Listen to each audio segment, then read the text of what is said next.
तो 1,000 करोड़, वो भी एक सोलर डील में। जी हाँ, हाल ही में वारे रिन्यूएबल टेक्नोलॉजीज की एक घोषणा ने पूरे एनर्जी सेक्टर में हलचल मचा दी है। तो चलिए आज इसी बड़ी खबर के पीछे की पूरी कहानी समझते हैं, परत दर परत। जरा इस नंबर को देखिए, 1017 करोड़ रुपए से भी ज्यादा। ये सिर्फ एक नंबर नहीं है, बल्कि भारत के सोलर एनर्जी के सफर में एक बहुत बड़ा मील का पत्थर है। तो सवाल ये है कि आखिर ये आंकड़ा इतना खास है क्यों? चलिए पता लगाते हैं। तो असली सवाल यही है कि भाई इस भारी भरकम रकम के पीछे की कहानी क्या है। क्या ये सिर्फ एक कॉन्ट्रैक्ट की वैल्यू का बढ़ना है, या फिर इसके पीछे भारत के क्लीन एनर्जी भविष्य का कोई बड़ा इशारा छुपा है? चलिए इस डेवलपमेंट को थोड़ा और करीब से देखते हैं।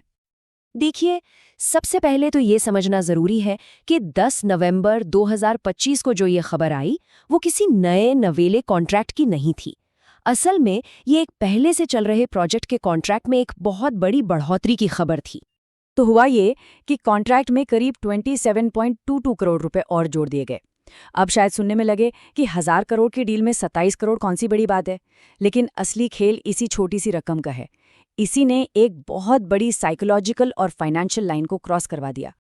जैसा कि इस चार्ट में साफ दिख रहा है, ओरिजिनल कॉन्ट्रैक्ट की वैल्यू थी करीब 990 करोड़ रुपए, लेकिन इस छोटे से इजाफे ने इसे सीधा 1017 करोड़ रुपए के पार पहुंचा दिया।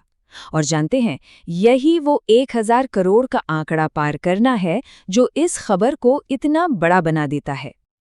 अच्छा, अब इस डील की अहमियत को और गहराई से समझने के लिए हमें इंडस्ट्री में इस्तेमाल होने वाले कुछ खास शब्दों को समझना होगा।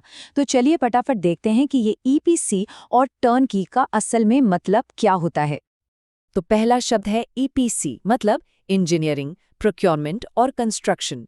इसका सीधा साधा मतलब ये है कि एक ही कंपनी सब कुछ संभालेगी, मतलब प्रोजेक्ट को डिजाइन करने से लेकर सारा सामान खरीदने और फिर आखिर में उसे पूरा बनाने तक सब कुछ। कह सकते हैं कि ये एक ऑल इन वन जिम्मेदारी है। और दूसरा शब्द है टर्नकी बेसिस। इसका मतलब है कि प्रोजेक्ट को ऐसी हालत में डिलीवर किया जाता है कि वो तुरंत चालू हो सके। मतलब कॉन्ट्रैक्टर काम पूरा करके क्लाइंट को बस चाबियां सौंप देता है, लीजिए आपका पावर प्लांट चालू होने के लिए तैयार है। ठीक है, तो अब जब ये टेक्निकल शब्द समझ आ गए हैं, तो वापस आते हैं अपने इस विशाल सोलर प्रोजेक्ट पर। देखते हैं कि इसका स्केल और स्कोप आखिर है कितना बड़ा। इस सोलर प्लांट की कैपेसिटी है 980 मेगावाट पीक या 700 मेगावाट एसी। अब ये सब टेक्निकल नंबर हैं, लेकिन आसान भाषा में समझें तो ये इतनी ज्यादा बिजली है जो लाखों घरों को रोशन कर सकती है। यही वो विशाल क्षमता है जो इस 1000 करोड़ के प्रोजेक्ट को सही मायने देती है। अब वारी की जिम्मेदारियां सिर्फ सोलर पैनल लगाना नहीं है, नहीं, जैसा कि यहाँ दिख रहा है, ये एक एंड टू एंड काम है। मतलब प्रोजेक्ट की इंजीनियरिंग और डिजाइन से लेकर सारा सामान खरीदना, कंस्ट्रक्शन करना और फिर आखिर में उसे पावर ग्रिड से जोड़ना, सब कुछ। और ये सारा काम वो भारत की एक बहुत बड़ी रिन्यूएबल एनर्जी कंपनी के लिए कर रहे हैं। चलिए अब थोड़ा जूम आउट करते हैं और बड़ी तस्वीर देखते हैं कि ये डील सिर्फ इन नंबरों से कहीं ज्यादा क्यों है, इसका कंपनी और देश पर क्या असर पड़ेगा। वारी के बिजनेस के लिए ये एक पॉजिटिव चेन रिएक्शन जैसा है। सबसे पहले उनकी ऑर्डर बुक मजबूत होती है, इससे पता चलता है कि आगे भी कमाई आती रहेगी। और जाहिर है, जब ऐसा होता है तो शेयर होल्डर्स का भरोसा भी आसमान छूने लगता है। लेकिन बिजनेस से हटकर भी देखें तो इस डील का स्ट्रेटेजिक महत्व बहुत दिलचस्प है। ये वारे को भारत के बड़े सोलर प्लेयर्स की लीग में और मजबूती से खड़ा करता है। ये इस बात का सबूत है कि बड़े बड़े क्लाइंट्स को उनकी काबिलियत पर कितना भरोसा है। और सबसे बड़ी बात, ये डील सीधे सीधे भारत के क्लीन एनर्जी टारगेट्स को पूरा करने में मदद करती है। तो निचोड़ ये है कि लगभग 1 गीगावाट का ये प्रोजेक्ट वारी को देश की टॉप रिन्यूएबल इंजीनियरिंग फर्मों की लिस्ट में लाकर खड़ा कर देता है। ये सिर्फ एक और कॉन्ट्रैक्ट नहीं है, ये एक तरह का स्टेटमेंट है।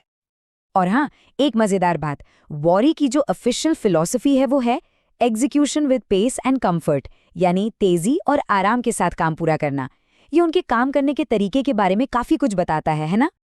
तो आखिर में एक सवाल पर आकर रुकते हैं। सोचिए, जब एक एक गीगावाट के इतने बड़े बड़े प्रोजेक्ट्स एक नॉर्मल बात हो जाएगी, मतलब आम हो जाएंगे, तो हमारे देश का पूरा एनर्जी सीन, पूरा लैंडस्केप कितनी तेजी से बदल जाएगा। ये एक ऐसा सवाल है जो भारत के क्लीन एनर्जी फ्यूचर के लिए बहुत बहुत बड़े मायने रखता है।